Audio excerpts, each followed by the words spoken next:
राकेश त्रिपाठी, प्रधानाचार्य पंडित दीनदयाल उपाध्याय सनातन धर्म विद्यालय। हम लोग विद्यालय के डेवलप होनी चाहिए।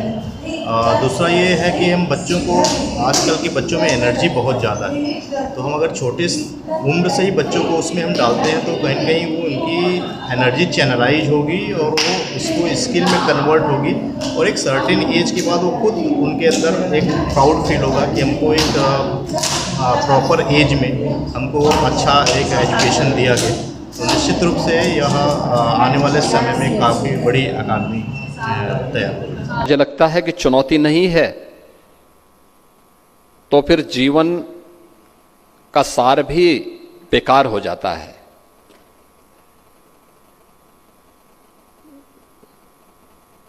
और जब चुनौती है तो यह अक्सर सही बैठता है कि अवसर सबको मिलते हैं, लेकिन कुछ बिखर जाते हैं, कुछ निखर जाते हैं। निखरते वही है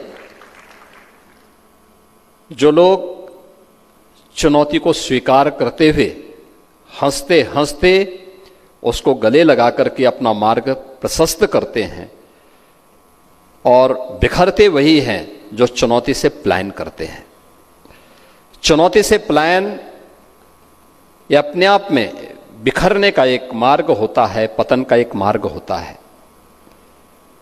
और जो चुनौती को स्वीकार करते हुए मार्ग प्रशस्त करते हैं वही निखर करके लोगों के लिए एक प्रेरणा बन जाते हैं।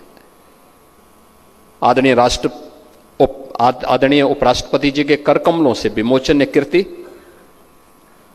आदरणीय राज्यपाल महोदय की जीवनी पर आधारित एक नई प्रेरणा है समाज के लिए, समाज के हर एक तबके के लिए।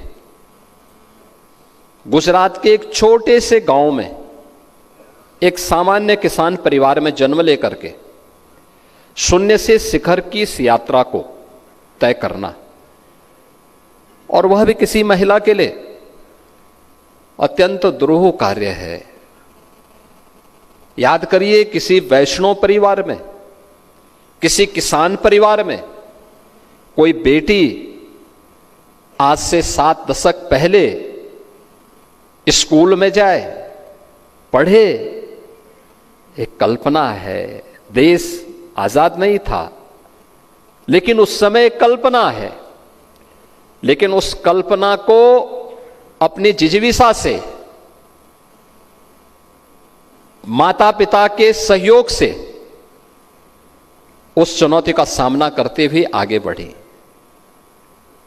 मां बाप के संस्कार, उनका संघर्ष बच्चे को आगे बढ़ने के लिए प्रेरणा देता है।